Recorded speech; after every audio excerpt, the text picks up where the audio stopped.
Araw ng linggo, araw ng Diyos, araw ng simbahan. At tayong lahat ay naririto sapagkat tinawag tayo ng Diyos, mahal tayo ng Diyos. Kaya't bigyan natin ng papuri, parangal at pasasalamat ang ating minamahal na Nuestro Padre Jesus Nazareno.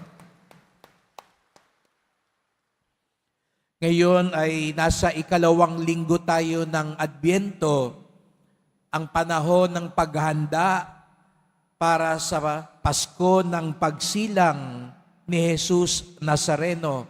Kaya napansin natin, sinindihan na yung ikalawang kandila ng korona ng Adbyento. 2 sa 4 na kandila, sapagkat 4 na linggo tayong maghahanda para sa Pasko ng pagsilang. At ang ikalawang kandila ay sumasagisag sa kapayapaan. Kapayapaan. Nung isang linggo, ito ay kandila naman ng pag-asa. Ngayon, kapayapaan. Tingnan mo nga yung katabi mo, sabihin mo sa katabi mo, maging mapayapa ka sana. Mukha ba siyang mapayapa? No? O maligalig? No? Dahil malapit na ang Pasko at wala pa siyang nahandang pamasko. At lulusubin ka na ng mga inaanak mo.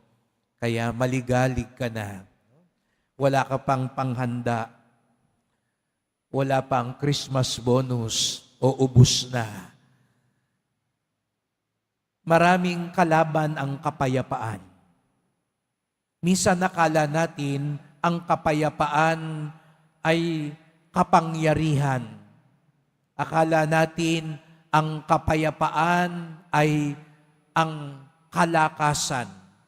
Kaya nga't napansin po ninyo sa ebanghelyo natin ngayon, inisa-isa ni San Lucas ang mga pinuno. Bakit ba inisa-isa ni San Lucas yung mga pinuno nung panahon na parating na si Jesus Nazareno? Bago magpasko din, ika nga, ang ebanghelyo. Dahil naghuhudyat ito ng panahon bago lumabas si Jesus Nazareno at ipahayag ang kaharian ng Diyos. Si Emperador Tiberio, si Poncio Pilato, si Herodes, si Felipe, si Lisanias. Ang mga ito ay mga hari, mga pinuno. Pero kung tayo'y marunong sa kasaysayan, ito ang mga pinuno na mga baluktot. Ito ang mga pinuno na mga malulupit, mga kawatan, mga api. Sa mata ng mundo, malakas sila.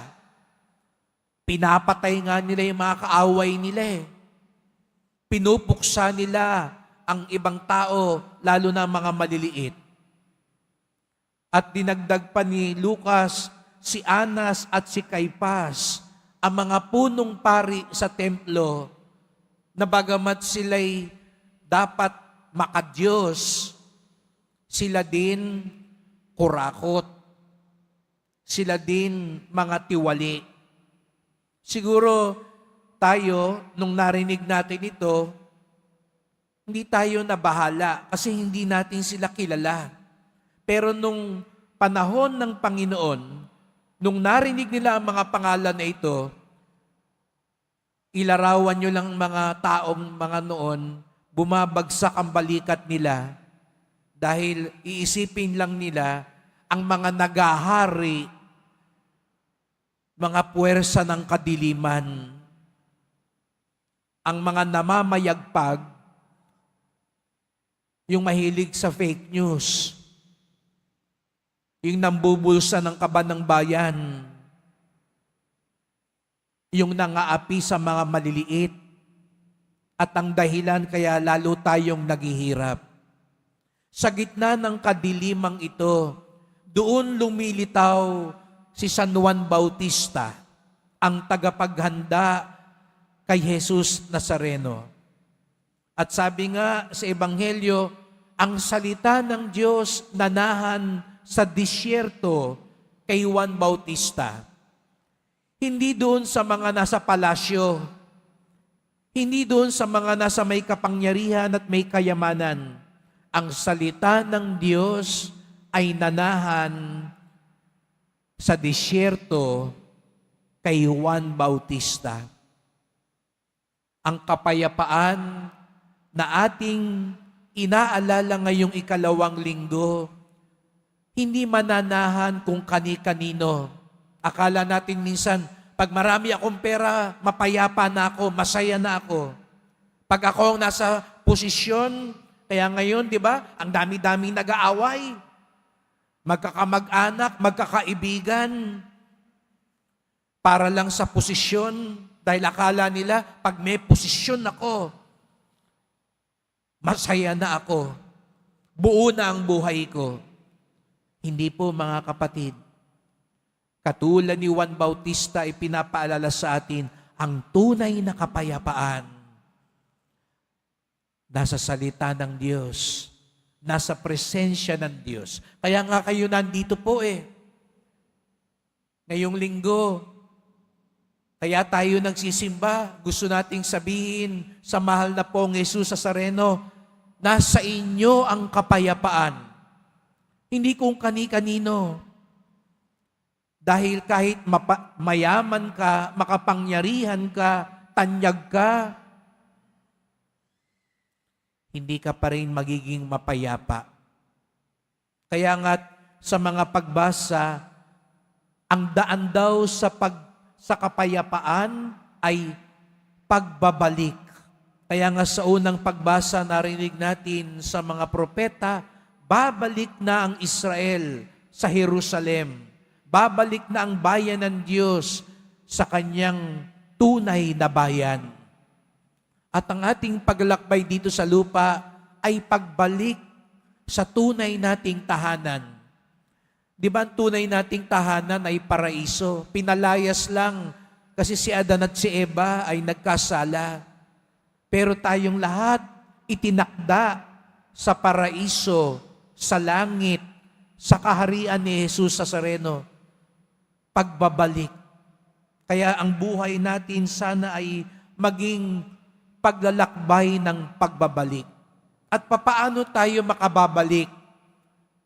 Ang pagbabalik ay mangyayari kung may pagsisisi.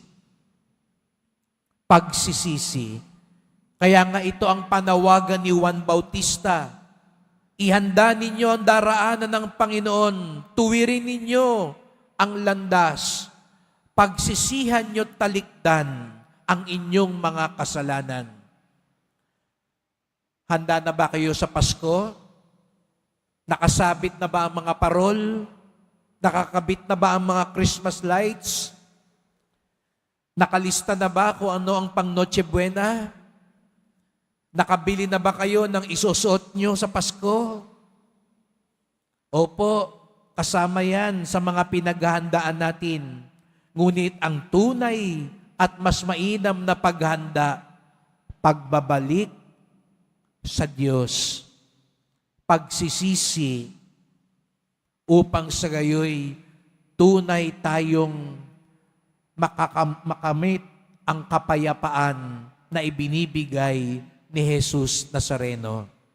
Kaya nga't ang pagsasalarawan ni San Juan Bautista, patagin ninyo ang landas, tatambakan ang mga lambat, titibagin ang bawat burol.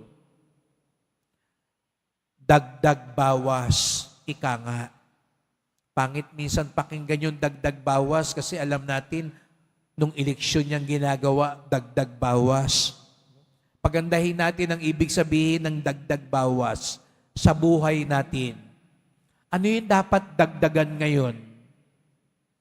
Pasensya, pagpapatawad, pagmamalasakit. Anong dapat bawasan sa iyo ngayon? Pagmumura, pagsisinungaling, galit, inggit, Lahat ho tayo, meron dapat dagdagan. Meron din dapat bawasan. Pwede kaya sa mga nalalabi pang mga linggo bago magpasko, ito yung pagsumikapan natin. Tanong natin sa Poong Nazareno, ano yung dapat dagdagan ngayon sa buhay ko? At tulungan po ninyo kami. Ano yung dapat bawasan sa pamumuhay ko?